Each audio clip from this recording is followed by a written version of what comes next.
Question है वो अपना है भाई, शून्यांकों का अगर तुम्हें योग दिया हो और शून्यांकों का गुणनफल दिया हो तो समीकरण कैसे ज्ञात करोगे। शून्यांकों का योग और शून्यांकों का गुणनफल दे रखा हो तो द्विघात समीकरण कैसे ज्ञात करोगे, है ना। और कल ज्ञात क्या किया था अपन ने, कल क्या पढ़ा था अपन ने पढ़ा था कि द्विघात समीकरण के शून्यांक क्या होते हैं। शून्यांकों से अपन ने क्या ज्ञात किए थे, शून्यांकों का योग और शून्यांकों का गुणनफल किन के बराबर होता है, ठीक है। वो संबंध देखे थे ना, शून्यांकों का योग और शून्यांक गुणनफल।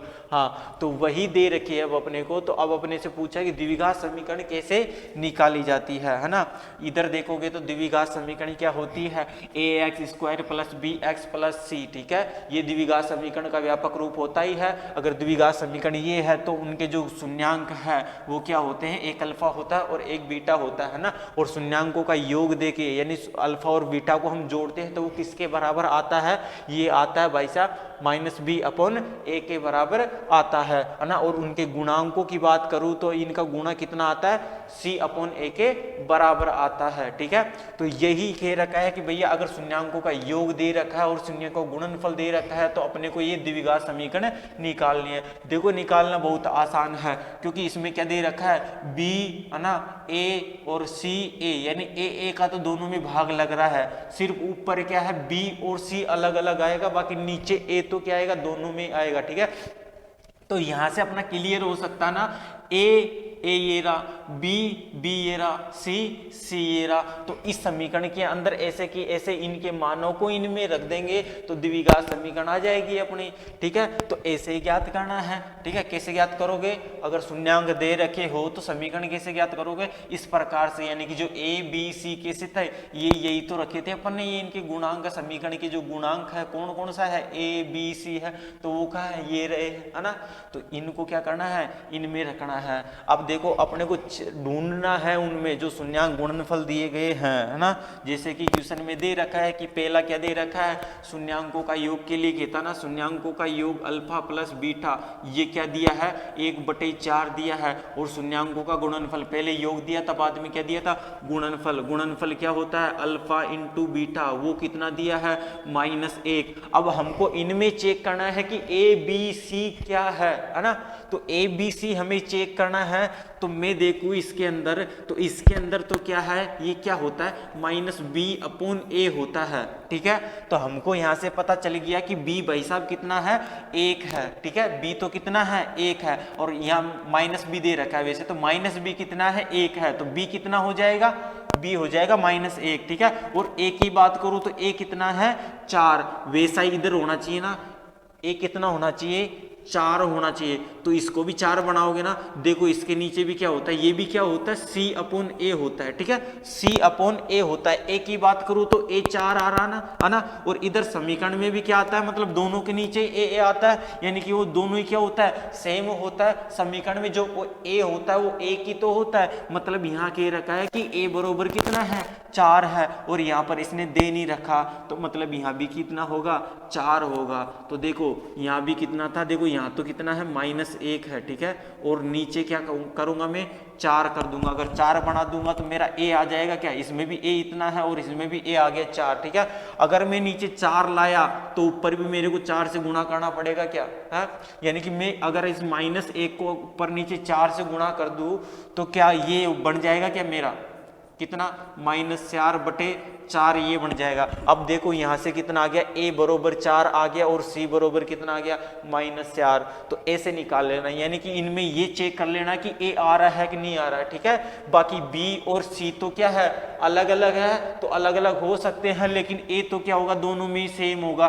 तो a को क्या बनाना पड़ेगा, सेम बनाना पड़ेगा। देखो a इसमें 4 है तो इसका a भी कितना होगा, 4 होना चाहिए। तो इधर मैंने 4 लिखूंगा तो ऊपर भी मेरे को 4 से गुणा करना पड़ेगा, यानी ऊपर नीचे में क्या कर रहा हूं, इस -1 के साथ ऊपर नीचे 4 से गुणा कर रहा हूं। यानी कि अगर -4 में 4 का भाग देंगे तो -1 आएगा कि नहीं आएगा, आ रहा है ना माइनस का है। तो इसने -1 इस प्रकार से दिया है, बाकी जो एक्चुअल में है क्या वो इस कंडीशन में है, ठीक है। तो इसमें c कितना है अपने पास, -4, और a कितना अपने पास, 4, है ना। a कितना है, 4। a बरोबर तो है अपने पास कितना, 4। और b बरोबर कितना है, देखो b देखो माइनस बी बरोबर कितना है 1 है, तो b बरोबर कितना हो जाएगा, इस माइनस को इधर भेजोगे तो कितना हो जाएगा, माइनस को उधर भेजेंगे तो किसका हो जाएगा, ये माइनस प्लस का था नहीं, ये भी किसका हो जाएगा, माइनस का हो जाएगा, यानी b बरोबर कितना है -1, और c बरोबर कितना है, c बरोबर आ रहा था अपना कितना -4।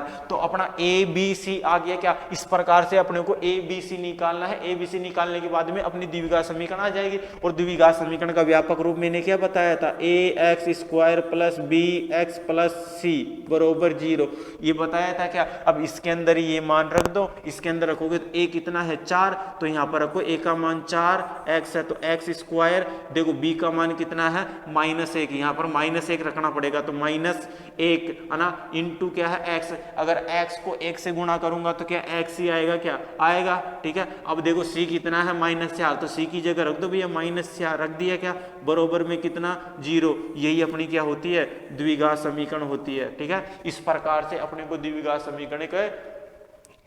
समीकरण निकालनी है, जब क्या दे रखा हो अपने को, उन शून्यांकों का योग और शून्यांकों का गुणनफल दे रखा हो तो, ठीक है।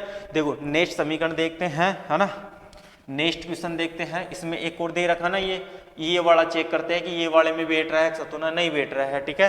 तो इस वाले में बिठाते हैं। देखो इनने क्या दिया है, शून्यांकों का योग, यानी कि अल्फा प्लस बीटा क्या दिया है, √2 दिया है, क्या दिया है, √2, और अल्फा इंटू बीटा कितना दिया है, अल्फा इंटू बीटा दिया है कितना, 1/4 दिया है, कितना दिया है, 1/4 दिया है। तो देखो इधर क्या होता है, ये होता है c/a, और ये होता है क्या, -b/a होता है, क्या होता है, -b/a होता है। देखो इधर a कितना है 4, तो यहाँ भी a कितना होगा, 4 ही होगा क्या, तो इसको भी पूरा बनाओ भैया, सही करो, है ना। इधर √2 है तो √2 को क्या करोगे, ऊपर नीचे 4 से गुणा कर दो, तो नीचे वाला a तो 4 आ जाएगा, मतलब ये हो क्या गया 4√2/4।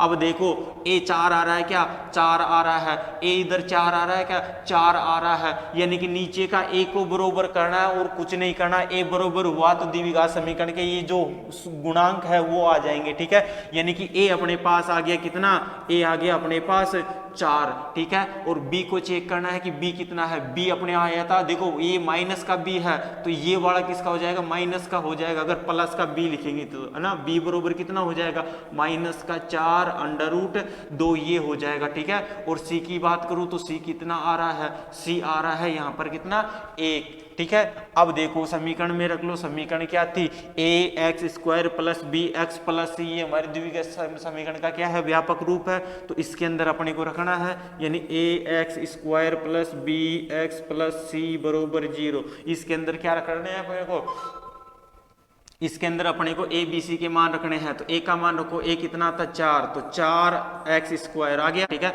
अब b का मान कितना है, -4√2, इधर क्या है x, तो x से गुणा कर दिया, ठीक है। अब c का मान कितना है 1, प्लस c का मान 1 था, 1 रख दिया, बरोबर में कितना 0 आ गया। यही क्या है अपनी द्विघात समीकरण, ठीक है। तो अपने को क्या करना है, सिर्फ इनके a के मान को बरोबर करना है। a के मान देख लेना भैया बरोबर है या नहीं है, a के मान बरोबर है तो वो अपने a b c के मान आ जाएंगे, ठीक है। a के मान बरोबर कर ले, देखो b और c के मान अलग अलग होते हैं तो b और c के चल जाएंगे, लेकिन a का नहीं चलेगा ना। तो a का तो क्या होना चाहिए, जो दूसरे में है उतना ही उसमें होना चाहिए। तो दूसरे में देखो 4 है, तो पहले वाले में देखो 4 है ही नहीं, तो 4 से ऊपर नीचे गुणा करो, ठीक है। जिसकी कमी है उसी से गुणा करो। देखो यहाँ पर देखो, यहाँ पर भी क्या था, यहाँ पर इसमें देखो, इसमें कमी थी, इसमें a नहीं था, है ना। तो इधर इतना a कितना था 4 था, तो क्या किया अपन ने, ऊपर नीचे 4 से गुणा किया, तो इसकी पूरी की ना जितनी आवश्यकता थी, तो ऊपर नीचे 4 से गुणा के तो कितना बन गया ये -4/4। तो यानी कि अब इसमें पता चल गया कि a तो अपना 4 ही है यहाँ पर, और c कितना है -4 है, ठीक है। ऐसे करना था अपने को, ये हो गया, ये हो गया, ठीक है। अगला दे रखा है 0,√5, क्या दे रखा है 0,√5। देखो 0 तो क्या दे रखा है, शून्यांकों का योग, अल्फा प्लस बीटा बरोबर कितना दे रखा है 0, और √5 क्या दे रखा है, अल्फा इंटू बीटा बरोबर कितना दे रखा है √5 दे रखा है, ठीक है। तो देखो कैसे करोगे, शून्यांकों का योग ये दे रखा है, तो किसके बराबर होता है शून्यांकों का योग, शून्यांकों का योग होता है भैया -b/a के बराबर होता है। और ये किसके बराबर होता है, ये c/a के बराबर होता है। जरा a को देखना, a कितना है, a देखो यहाँ पर कितना कितना है, कुछ नहीं है, ये तो जीरो है। जीरो के नीचे क्या रखोगे, जीरो में किसी का भाग दोगे तो मतलब एक हो सकता है, ठीक है, यानी एक का भाग दोगे तो कितना आ जाएगा, जीरो एक आ जाएगा। और यहाँ पर कितना है, यहाँ पे कुछ नहीं है, मतलब एक का भाग लगाए तो एक आ जाएगा, इसमें भी एक का भाग लगाए तो क्या होता है, जीरो में एक का भाग लगाते हैं तो क्या आता है, एक ही आता है, ठीक है। तो ए कितना है अपना, एक है, और बी कितना अपना, बी है अपना जीरो, ठीक है, बी कितना है, जीरो है। और सी की बात करूं तो सी कितना है, √5 है, ठीक है। तो अपनी समीकरण क्या होती है, समीकरण का व्यापक रूप ax² प्लस bx प्लस सी बरोबर 0, ये होती है। तो यहाँ रखो a बरोबर कितना है, एक, है ना, तो एक रख देंगे, एक, फिर क्या है x², तो x² हो जाएगा, यानी एक से गुणा किया तो x² हो गया, ठीक है। b बरोबर 0, b 0 तो इससे 0 होगा, मतलब गुणा 0 x से गुणा होगा तो क्या होगा, ये भी 0 हो जाएगा, तो कुछ नहीं बचेगा यहाँ पर, तो है ना। तो प्लस c कितना अपना √5, तो प्लस में √5 कर दो, ये √5 बरोबर में कितना है 0, तो अपनी द्विघात समीकरण कितनी हो जाएगी, ये हो जाएगी, ठीक है। इस प्रकार से आपको क्वेश्चन करने हैं।